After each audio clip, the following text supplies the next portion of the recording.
আজকে বাংলাদেশের সবচেয়ে প্রিয় নেত্রী হচ্ছে বেগম খালেদা জিয়া।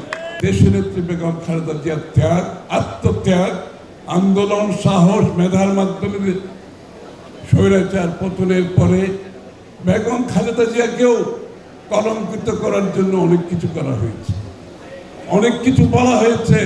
আজকে বাংলাদেশের সবচেয়ে প্রিয় নেত্রী হচ্ছে বেগম খালেদা জিয়া।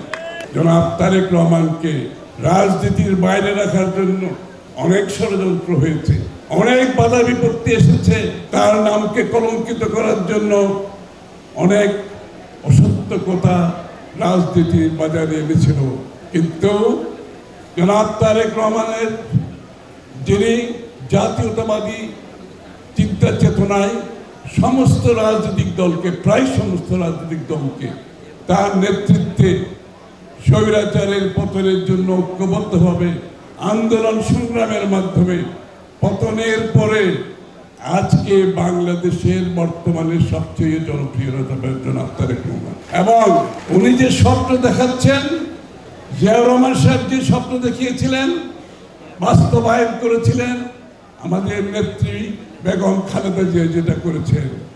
আজকে জনাব তারেক রহমান সাহেব যে স্বপ্ন দেখাচ্ছেন বাংলাদেশের মানুষকে, যে রাজনীতিতে, রাজনৈতিক সংস্কৃতিতে পরিবর্তন আনার যে তার যে উদ্যোগ, রাজনৈতিক আচার ব্যবহারে সংস্কৃতিতে যে পরিবর্তনের সূচনা করেছেন জনাব তারেক রহমান, যে নতুন বাংলাদেশের স্বপ্ন দেখাচ্ছেন জনাব তারেক রহমান, আজকে বাংলাদেশের মানুষ সেটা গ্রহণ করতে শুরু করেছে, সেটা অনুধাবন করতে শুরু করছে।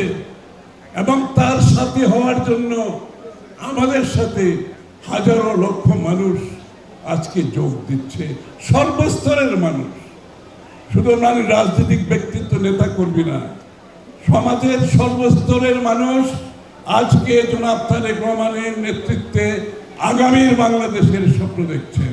বন্ধুগণ, তাহলে আমাদের কি করতে হবে? তারেক রহমানের সেই স্বপ্ন বাস্তবায়ন করতে হলে, সেই রাজনৈতিক সংস্কৃতি পরিবর্তন করতে হলে আমাদেরকে তো একসাথে কাজ করতে হবে, তাই না? আমাদেরকে সচেতনভাবে সেই পথে চলতে হবে, আর কোনো পথে চলার কোনো সুযোগ নাই এখানে।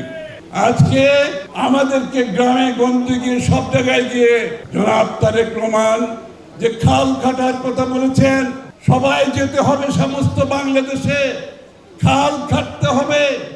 খাল কাটার মাধ্যমে বাংলাদেশের পরিবেশের উন্নয়ন, সেচ কার্যক্রম হবে, মানুষের, ওই অঞ্চলের মানুষের জীবনযাত্রার মান উন্নয়ন হবে। সকলকে নিয়ে শহীদ জিয়া যেভাবে খাল কেটেছে, আমাদেরকে সেই কাজ করতে হবে।